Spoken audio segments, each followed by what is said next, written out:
My name is Fabien Delax. I've been in marketing, innovation, and communication for more than 20 years. I've started my career as a freelance consultant, mainly in marketing and event communication. Then I've worked for a startup called Tattoo with Olivier Mertens from Willow Founders at the time for 5 years as a community manager.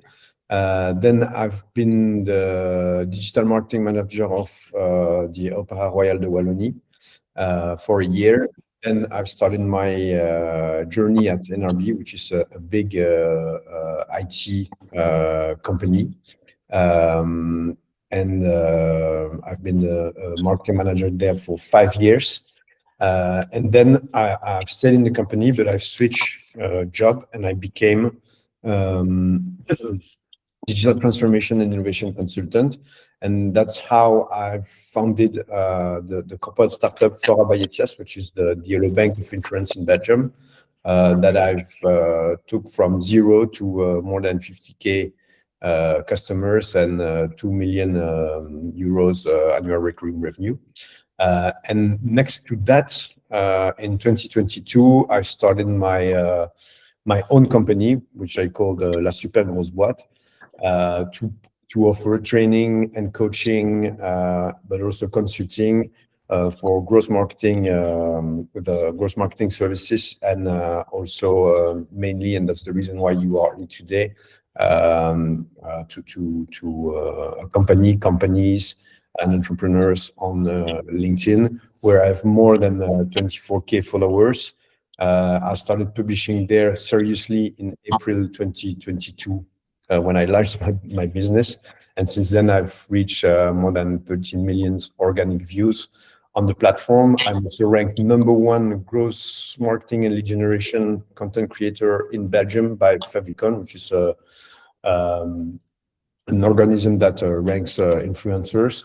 I give courses at some universities, UC Louvain, digital strategy, HEC Liège, marketing in the master in entrepreneurship. I give workshops at Start Lab, also at SSK, and I'm a mentor at Startit, at KBC and CBC. This is a small list of my customers. So as you can see, startups, but also SMBs and big corporates. So I really have a good business view, or a good view on many business models and size of companies. We're going to start with the LinkedIn opportunity. Just to give you a few numbers about the platform and why it's so important today, especially in B2B. So if we look at the numbers, we have more than 1 billion users worldwide, which makes LinkedIn one of the top 5 social media platform in the world. In Belgium, we have about 6.5 million members, which is kind of huge regarding the total population of Belgium. It's more than 65% of the adult population in Belgium. What is really impressive about LinkedIn is the fact that for the last 3 years, they had a growth of almost 15% of the number of users on the platform. In Belgium, we consider that more than 20% of registered members are monthly active users, so they connect at least once a month. This is not a recent study, but it's a French study that says that LinkedIn is the social media the most used by B2B buyers, and as you can see, it's really an increasing number. So that makes already a really good reason to go on LinkedIn. The second thing is that they say it's the most influential social media in terms of buying services or products in B2B. A few more stats. B2B buyers, they really check your LinkedIn company page before buying anything from you. So more than 80% of them check it. And if you ask them what they think about you, the trust that they could have regarding your company is influenced by the fact that you have activity on the platform or not with your company page. So I know that many of you and many people often say that the best way to be on LinkedIn is to publish with your own profile. That's true, but that's not the only good way of using LinkedIn. The best is, of course, a combination of both a company page and a personal profile. And regarding this, of course, most consumers, they prefer to have to buy from companies from whom the CEO speaks publicly. So that's also a really good reason to have a personal presence on LinkedIn as a founder. These are screenshots from a customer of mine. So on the left, you can see the impressions of the content of the CEO. Then the impact in terms of follower growth on the CEO profile. And on the right, you can see also that that it has an impact on the stats of the company page.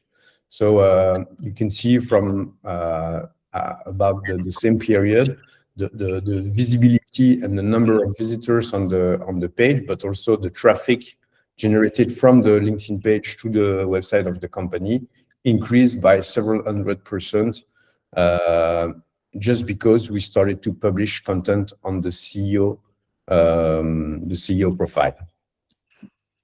Something that is kind of new is the fact also that LinkedIn is a great lever for your referencing on Google, but also on LLMs like ChatGPT, Perplexity, Claude, etc. Because the LinkedIn.com domain is the second one most used by those LLMs to provide information regarding people and companies.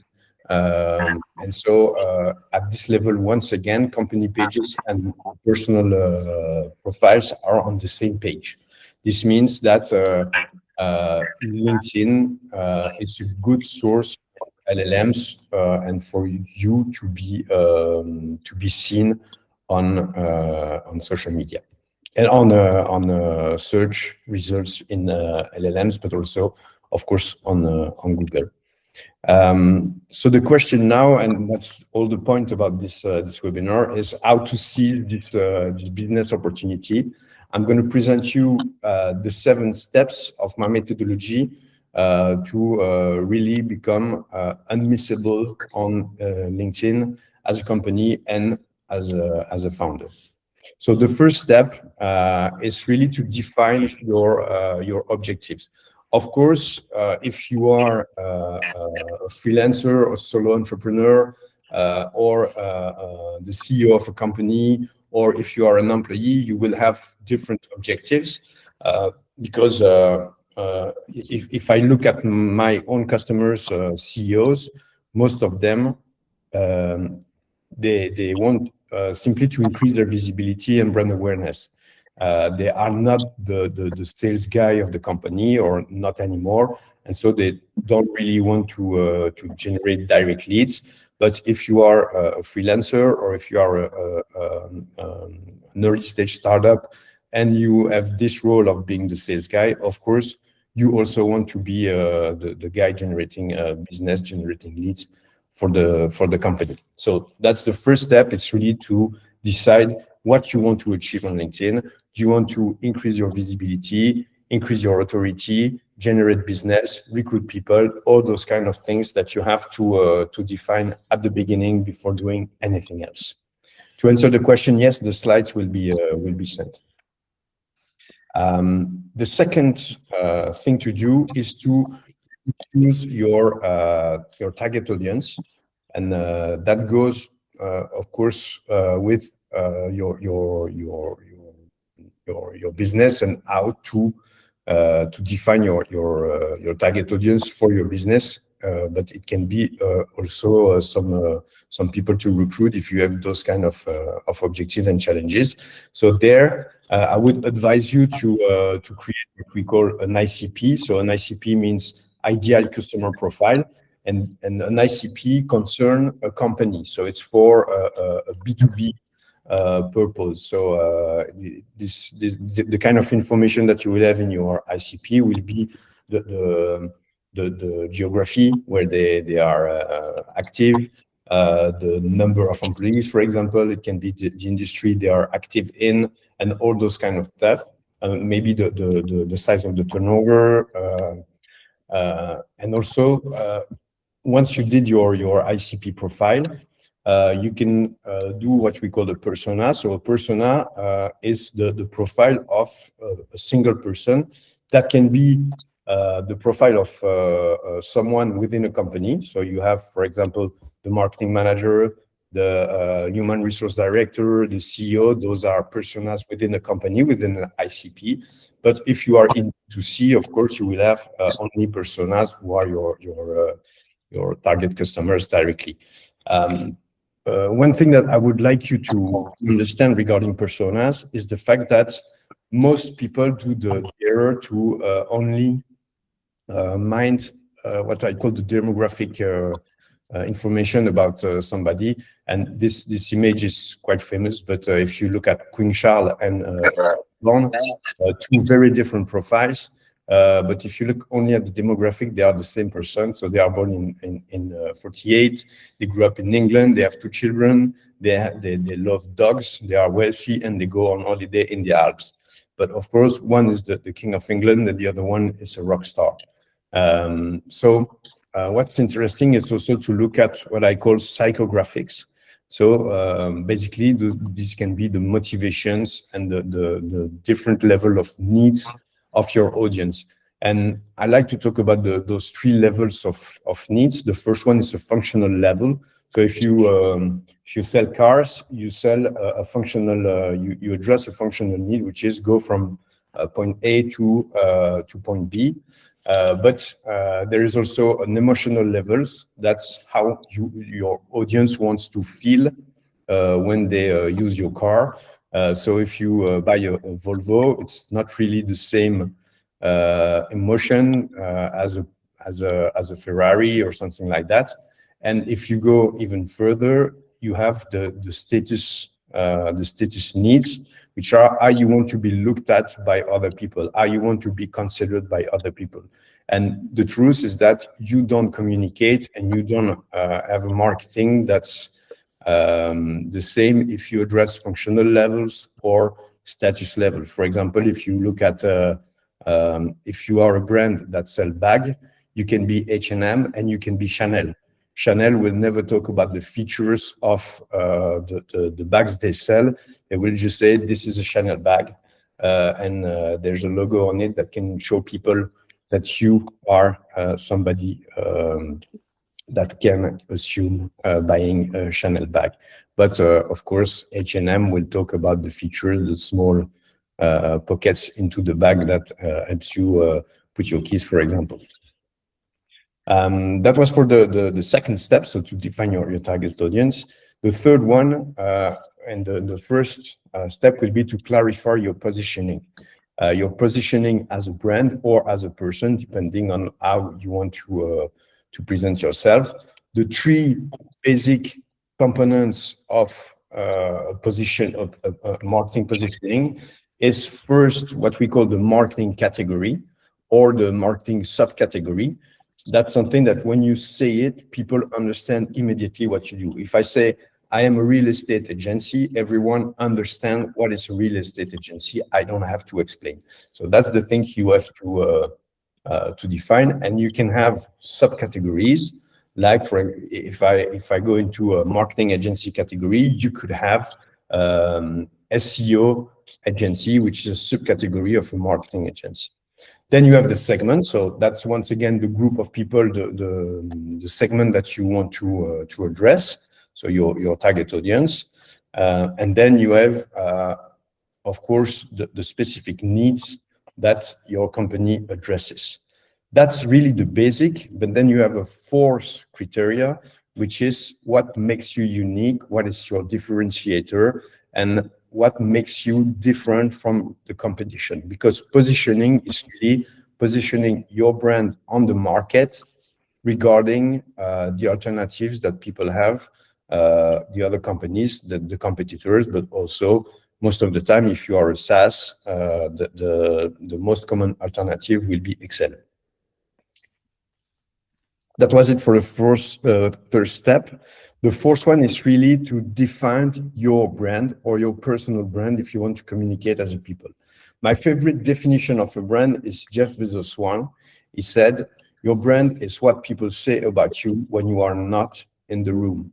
So that's really a matter of neuronal connection, of ideas that people associate with your brand. A brand, it's not only a logo and colors and the font. That's your visual identity. That's one of your brand assets, but it's not 100% of your brand. It's not 100% of your branding. And when we talk about personal brand or branding or personal branding, it's really everything that you do as a person or an organization to position your brand and to differentiate from competitors on the market, really to create those connections in the heads of your target audience between you and what they associate you with. And mainly this strategy of branding go through communication and things you will publish in the press, if you do press relationships, or on social media, for example. And as I explained, it's not only your visual identity, but it's also the way you talk. So your brand voice, that we say. It can be a sound identity, it can be the kind of values that you share, and also the personality traits that you have as a founder and or as a brand, as a company. Now the fifth step is really to optimize your LinkedIn presence. Why is it so important? It's also because, as you saw, the LLMs and the search engines today use LinkedIn as a source to verify the trustworthiness and the real existence of your company. So you have two main things to optimize on LinkedIn. The first one is, of course, your LinkedIn profile, and the idea is really to transform it and to optimize it as a landing page. So the objective of your profile should be set as the objective of LinkedIn, meaning getting discovered and driving traffic, for example, to your website. So you have 7 main sections on your LinkedIn profile that you should optimize. The first one is the banner. That's really the first thing that people see when they arrive on your page. And most of the time, I advise to put there the value proposition or brand promise of your company. Then you have, of course, the photo that should display your face and to be visible enough. And most of the time, I advise that the face occupies 60% of the surface of the pictures, because it's a better way, or it's the best way to catch the attention of people, even in the feed. Then you have your headline. Your headline should include your marketing category and your value proposition. Then you have a featured section that allows you to put links and also thumbnails, small images that can send people to your website, to a landing page, to the homepage of your website, maybe to a job listing page on your website if you have a recruitment objective. Then you have the about section, so that's the written part.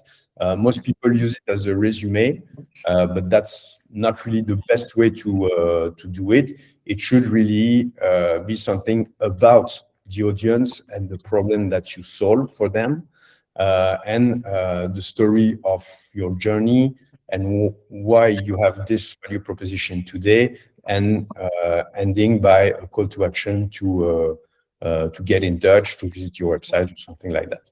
Then you have your experiences. Most people, they describe their responsibilities, but the good advice would be to describe your achievements in those functions and how you were, how those influenced who you are today as a founder. Then you have the recommendations. So that's the things that other people give you to explain how good you are. And you can, of course, do the same, which is a good way to obtain your own recommendations, is to provide recommendations to other people. Then you have your LinkedIn company page. So we have about the same way to optimize it as a landing page. The big difference is that you don't have a section that allows you to put visually appealing links, but it's really, really important to optimize your company page, because that's also how the ChatGPT and Gemini and Perplexity and Claude will get information about your company when the prospect will ask about it. So that's very important to optimize it and to put some efforts on the optimization of this LinkedIn company page. The sixth step is to understand a bit how LinkedIn works. And there I'm going to talk about two things. First, the business model, how they earn money. And the second one will be the algorithm, which is one of the main questions I'm asked about. So the business model of LinkedIn is a media business model. This means that they earn money by selling ads to advertisers that want to reach an audience. And what you have to understand is that this has consequences, three main consequences. The first one is that LinkedIn needs a content and content creator. Why? Because they don't have an internal team of journalists like a traditional media that writes the content that will make the audience come and stay. So they need people and they need companies to publish content on their page and profile. The second one is the fact that the personal profiles still have 8 to 10 times more organic reach than company pages. Why? Because, of course, even if today you can sponsor a post on your profile, most of the time, companies are potential advertisers where personal profiles are not. And so the tactic of LinkedIn is to lower the diffusion of your post as a company, to push you to click on the pay button. And the third thing is that the algorithm of LinkedIn works really in the interest of the business model. And so how does the algorithm works? It's all about what I call a virality score. The virality score is, of course, the score of your post when you publish it. And there are three main criteria to define or for LinkedIn to decide if they're gonna broadcast your post a lot or not. The first criteria is really related to the time people spend on your post, because the objective of LinkedIn is to keep people a maximum on the platform, maximum time on LinkedIn. So they measure what we call the dwell time. So it's the time that people spend on the post, but they also measure the completion rate of your post. For example, that's really important on videos and on document post, where people can slide and stay a long time. And that's also why document post is the kind of post that makes, on average, more views, more impressions than other ones. It's because if people go and read all the document, they will stay more time on LinkedIn. The second criteria is what I call the deepness or the depth, sorry, or the quality of the engagement. So they're going to look at several things. First, they're going to look at the origin of the source of the traffic on the post. And that's how today they punish people that use what we call engagement groups, pods, automated or manual, because the way it works is when you publish a post, LinkedIn will show it to a limited number of people to test it and to measure the first virality score or the initial virality score.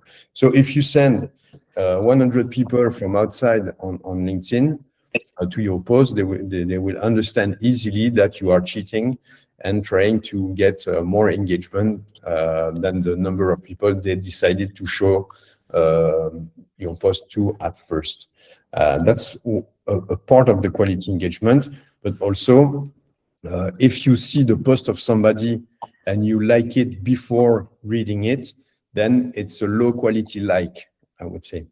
But if you read it entirely and then you like, that's a high quality like. And so LinkedIn will measure all those things, but also the depth of comments. And if the comment include keywords and it's really about the subject of the post, it has better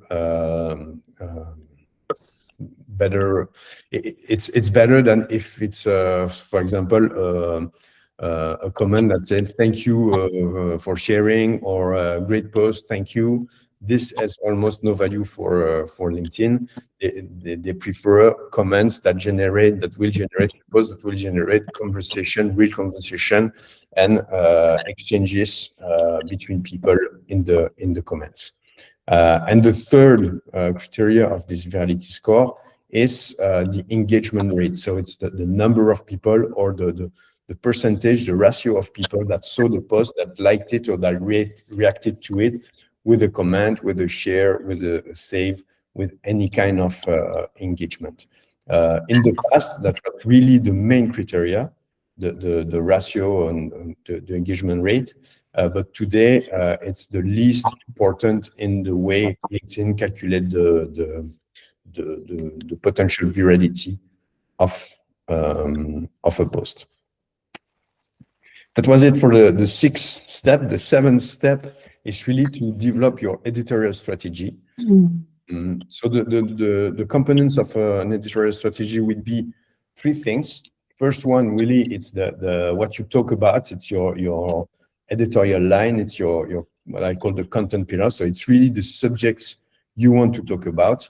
Mind them, because if you talk about swimming pools or swimming and you sell a SaaS, maybe it's not related, and so you should really mind the subject of the post that you publish. So really stay in the line.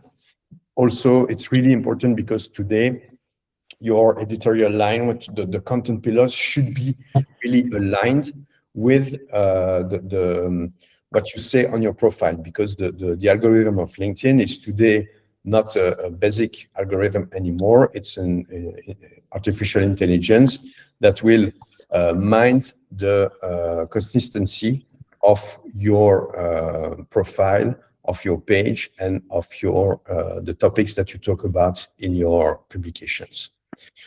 The second component of a good editorial strategy is the formats that you use.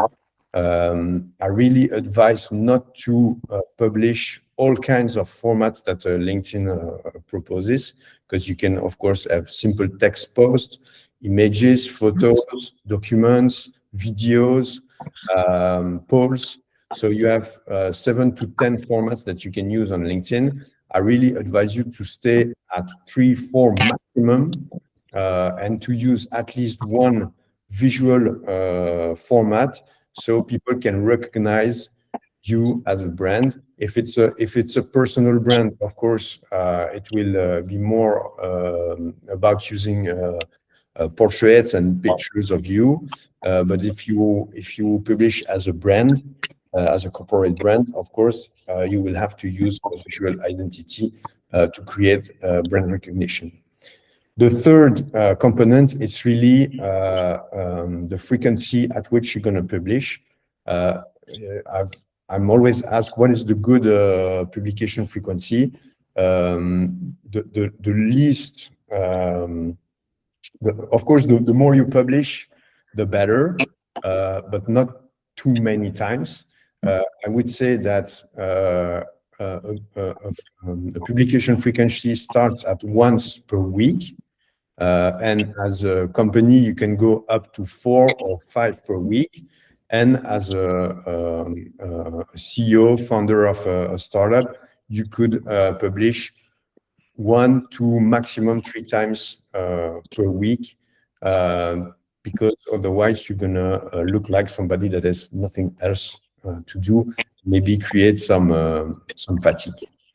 That was it for the methodology. I've created a tool that I call the personal brand canvas, and here's the link so you can access to it. It's totally free. It's open source. It's on the Notion. It's really the way I work with my customers. It's the way we create personal brands. So if you want to access it, copy it in your own Notion and complete it, that will give you a good strategy for publishing as a person on LinkedIn. You will get the slides, and the link is in it if you don't have the time to check it now. We have a few minutes left, so I've prepared a few more content before the questions. A few bonuses. The first one is I want to talk to you about the hook. So the first line of text of your post. To me, the hook, it's really 80% of the success of a post. If you don't have a good hook, people won't read. If people don't read, they won't react. If they don't read, they don't spend time on your post, and then you will see your post not being broadcasted by the platform.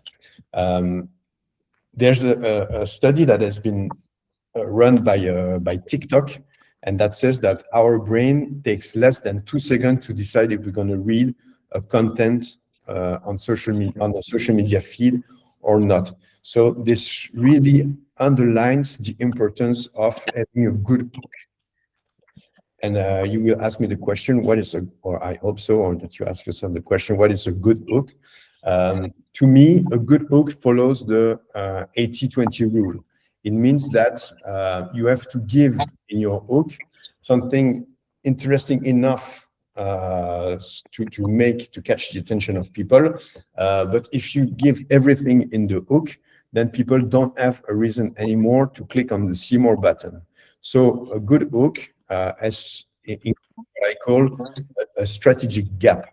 This means that you will give something like 80% of the information in the hook, but you will keep the most interesting 20% for behind the see more button. So the good example of that is the press online. For example, if you follow football, let's imagine that you are like me, a supporter of Standard de Liège. You see three players will be recruited this summer. They are already known, but they don't give you the information and the name in the title, so you click to learn about the names. That's a hook or a title that follows the 80-20 rule. So you give most of the information, but not the most interesting part of it, so people can have to click to discover it. Something else is the fact that people remember 10% of what they read. That's a study. But if you add a story, they will remember 65% of what they read. That's why storytelling on social media is so important and so useful. Here's an example of a framework. That's the Heroes Journey framework. That's used by something like 90% of blockbusters that you can see at the movies. And they have always the 5 same steps in the way the story is built. So the movie is always starts with the presentation of the initial situation. So how is the world today, the characters, and well, what the world looks like. Then you have a tipping point, a disrupting element that comes in and that changes the story. Then you have all the trials. It means the journey of the hero trying to beat the bad guy during most of the movie, and then you have the final fight and the reward, so the victory of the hero. And after that, you always have the description of the new situation. How is the world today after the fight and the victory of the hero?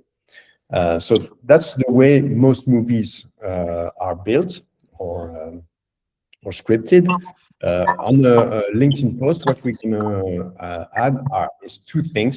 First, we're gonna add the hook, and you have when you do storytelling, you have to see the hook as a teaser. So when you go see a movie, most of the time it's because you saw the teaser on YouTube or on a movie website that gives you the will to go to the cinemas to see the movie. So you will, I advise you to create the teaser, the hook, after writing the story. And at the end, we're gonna add what I call also a call to engagement. So something that will give people the will to like, to comment, to share the post. It's the moral of the story. I will share with you when you get the slide. I'm not going to go into details, and I'm sorry for those who do not speak French, but it's in French. So that's the example of a post that I've written for one of my customers with a full analysis of how it works using this exact framework to write the post. As you can see, it made almost 4,000 likes, almost 500 comments, 42 reshare, and almost 200,000 impressions. That was it for me. So now, if you have questions, I will really be happy to answer. I will check in the chat if there are some. But if somebody wants to raise his hand or her hand and ask it orally, no problem.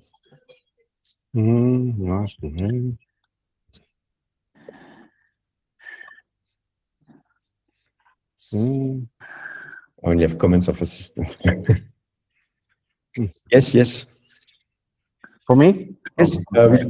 Yes. Hi, Fabian. So my question is, what AI tool do you recommend, or maybe there is like AI tool to help us with this, with branding? Well, the truth is that I didn't find yet an AI tool that really helps define a whole branding. So it's really, to me, branding is really what will differentiate you from the market. If you use AI today, the AI will source will source on what is already existing, and so you won't find this differentiator that you have to look for. So the first thing would be if you want to work on your personal brand, really try to use the personal brand canvas that I shared. Take 2 hours, and really it's an introspection work.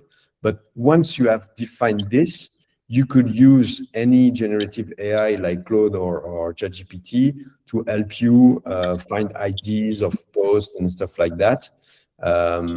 and I think they are interesting in the idea generation. They are interesting in the I would say the strategy and the sequence of your post and stuff like that. But when it comes to copywriting, today I see that, of course, they write, I would say, really well, but most of the time they still use a lot of rhetoric and a classic way of writing and lots of what I will call AI markers that people recognize. And more I see that people reject everything that looks like it has been written by an AI. I have even seen people adding faults in their posts to fake the fact that it was not written by an artificial intelligence. I also have developed a tool where I cloned my brain, I would say.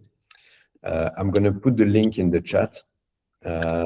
It's in French, but it works in English if you ask him to, or even in Dutch.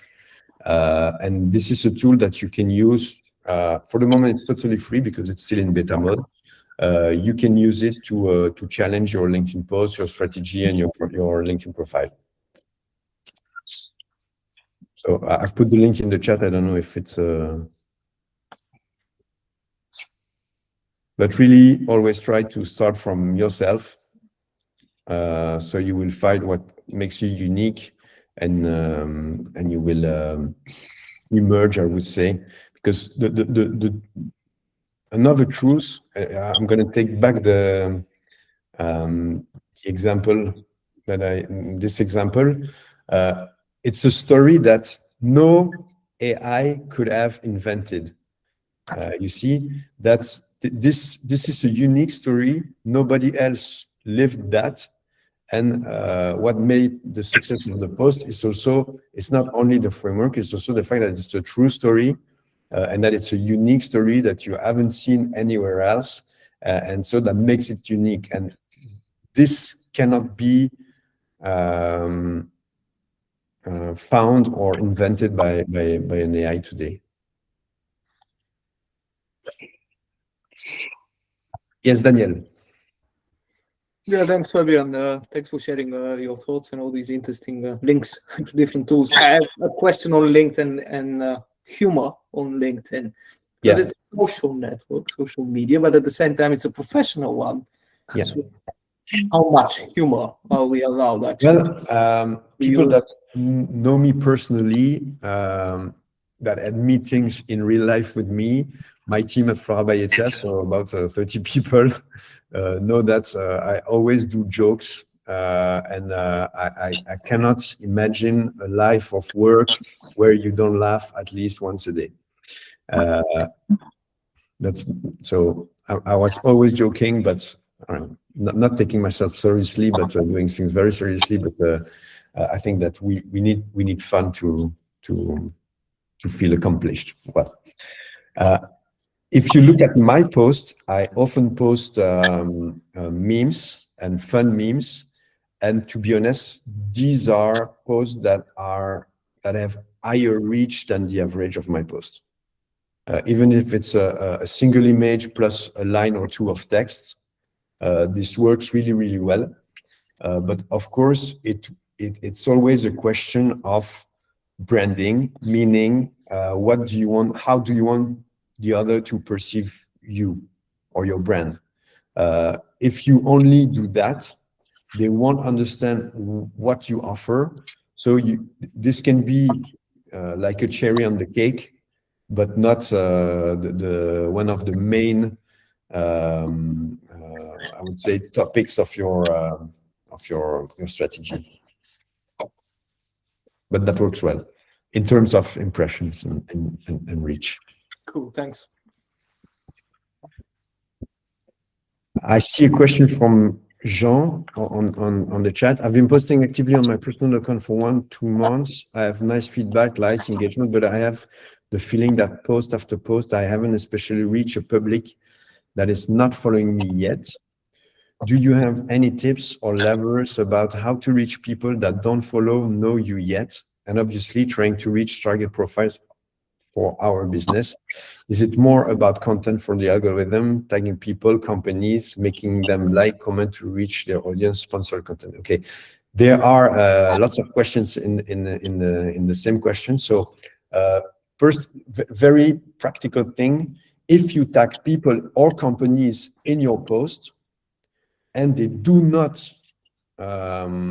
react to your post, then it's like in French we say se tirer une balle dans le pied, because LinkedIn sees this as some kind of spam tentative and trying to get the attention of people by tagging them. So please avoid doing that if you are not sure that those people or company will react to your post. That's the first small thing. In terms of pure strategy, the reality is that you have what I call 5 typologies of posts. Some are made to sell, some are made to inform, some are made to reach more people. So you really have to see this as a funnel. At the top of the funnel, you have what I call branding or personal branding posts that tell stories, that inspire people, that are more universal when you talk about where the subject is more universal, that can reach a lot of people. For example, when I did last fall a post about Lego that made something like 800,000 views because Lego is a so famous brand, talking to everyone. Of course, I related this to business.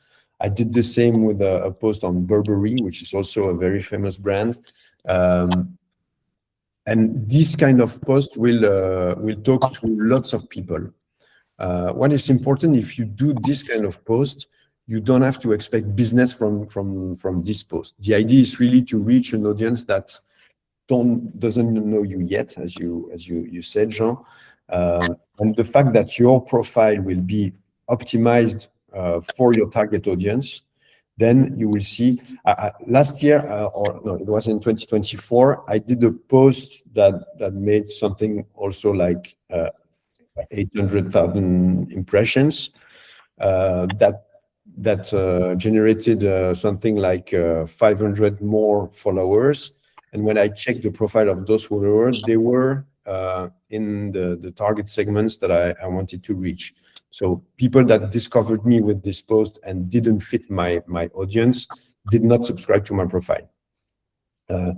Once you have this kind of big reach post, you have more expertise or business related posts, and then we have really this classic marketing strategy, top funnel, middle funnel, bottom funnel. So top funnel post will be about making people realize that you are an opportunity, or you they have a problem that you can solve. Then you have middle of the funnel post that will have the objective to work on your authority, your credibility, and to display, to show your expertise. That's really for the consideration phase of the buying stage. And then you have the bottom of funnel post. Those posts really have an objective of conversion. So make people do something like register to a newsletter, register for a webinar, or fill in a form, go to your website, something like that. And the more you are salesy in a post, the less people you will reach. That's the rule, I would say. And that's also why we say that posts with external links in them make less reach than posts with no link. That's true. And if I analyze my posts on the last 4 years, my posts with an external link do something between 13 and 15% less reach than the other ones. but that's also because those are sales posts, I would say, or bottom of the funnel posts. And we all like to buy, but we never like to be sold to.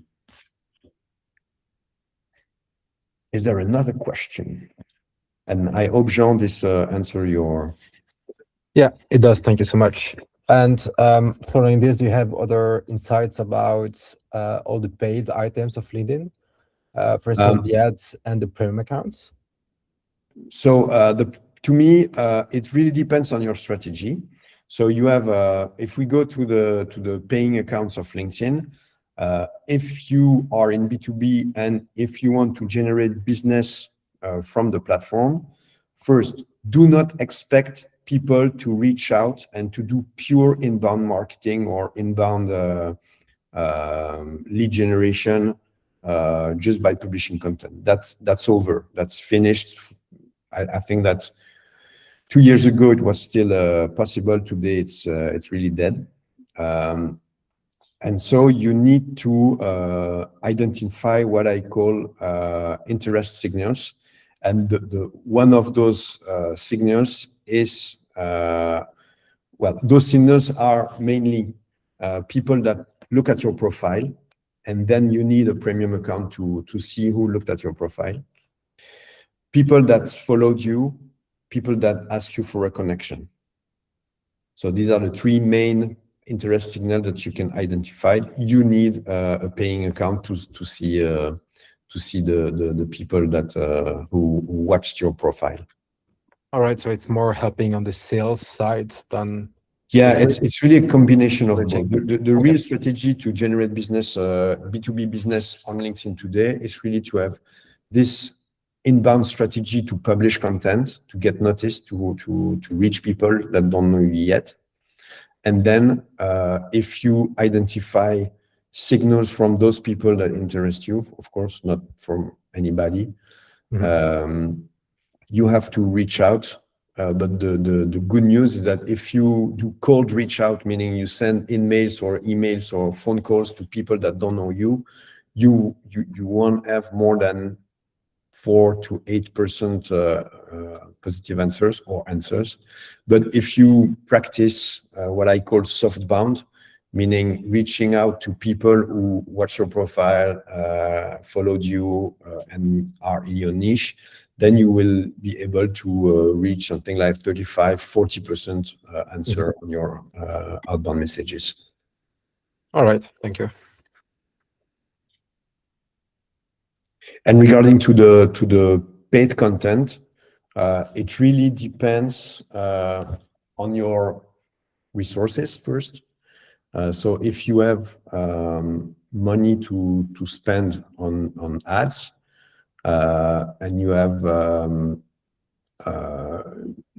you could have exactly the same strategy, meaning the idea is really to use top funnel, middle funnel, and bottom funnel ads with sometimes different formats, because for example, message ads are a good bottom funnel format, but you can have different type of ads. It's a bit complicated to go through all those strategies there in 2 minutes, but it's just another way, more scalable, less effective in terms of brand building, because people trust more companies that do not advertise them paying.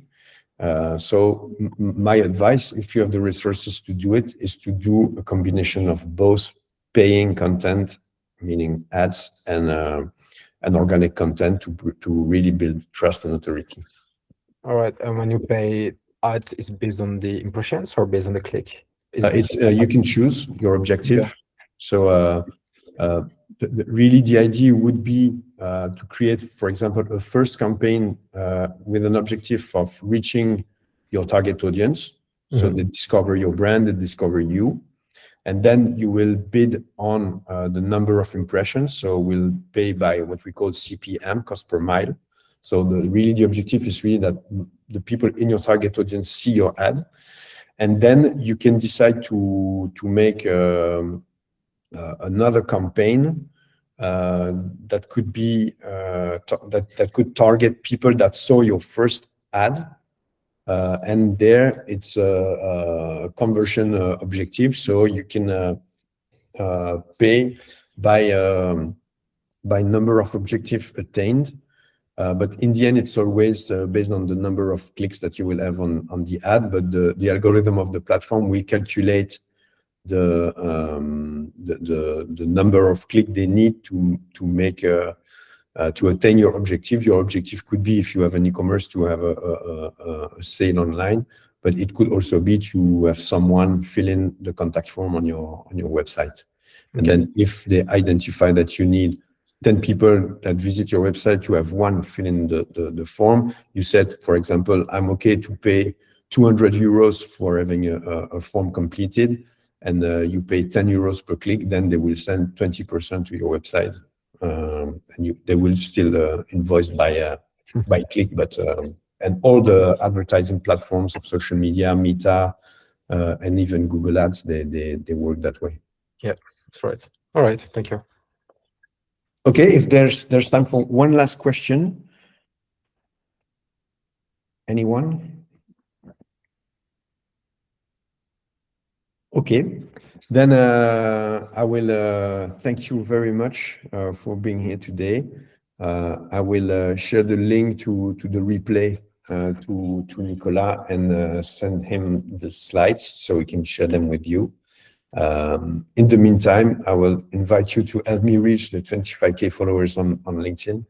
And you can also subscribe to my newsletter or visit my website to learn more about me.